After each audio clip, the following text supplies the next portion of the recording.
High friends, नमस्ते। यो चाहिँ हाम्रो लसुनबारी हो है। तपाईँहरूले लसुनबारीलाई यत्तिकै लसुन मात्रै रोपेर छोडिदिने हो भने त्यहाँ झारहरू बोलाउन सक्छ।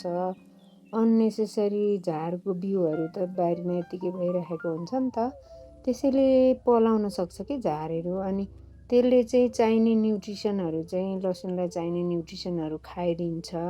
त्योभन्दा बेटर चाहिँ तपाईँहरूले यसलाई के गर्न सक्नुहुन्छ भने सानोतिनो सागहरू जस्तै चम्सुर भयो, तोरी भयो होइन, सुप भयो, त्यसै गरी पालुङ्गो अनि यस्तै यस्तै सानोतिनो छिट्टै यसलाई चाहिँ उखेलेर खान सकिने सागहरू रोपिदिनु भयो, छरिदिनु भयो भनेदेखि चाहिँ हजुरहरूले चाहिँ सर्टेन टाइमपछि यो साग उखेलिदिने अनि लसुनलाई चाहिँ एकदम टन्न न्युट्रिसन हालेर छोडिदिने, मलहरू राखेर छोडिदिने हो भने यो एकदमै राम्रो हुन्छ। साथीहरू, तपाईँहरूले चाहिँ कसरी गर्नुहुन्छ? लसुनबारीलाई यत्तिकै छोडिदिनुहुन्छ कि अन्य सागहरू लगाउनुहुन्छ? म चाहिँ यसरी ठाउँको सकेसम्म सदुपयोग गरौँ भन्छु। हामी सहरवासी जसमा चाहिँ हाम्रो एकदम स्पेसको कमी हुन्छ, एकदम थोरै स्पेस हुन्छ हामीसँग, थोरैभन्दा थोरै स्पेसमा अर्ग्यानिक उत्पादन गर्नु छ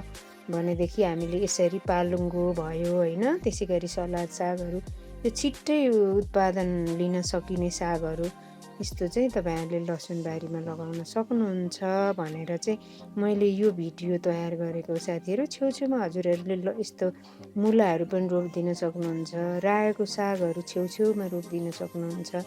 अनि यो सानोतिनो जस्तो तोरीको सागहरू छरिदिन सक्नुहुन्छ, जुन चाहिँ हप्ता दिन 9-10 दिनमा नै रेडी हुन्छ नि। यस्तो सागहरू तपाईँले छरिदिनु भयो भने यो चाहिँ एकदमै राम्रो हुन्छ। अनि सबै साग उखेलिदिने अनि अलिकति मल्चिङ गरेर छोडिदिने, अलिकति मलहरू थपेर अनि लसुनलाई नचलाइ छोडिदिने हो भने लसुन पनि राम्रो हुन्छ है साथीहरू। Thank you.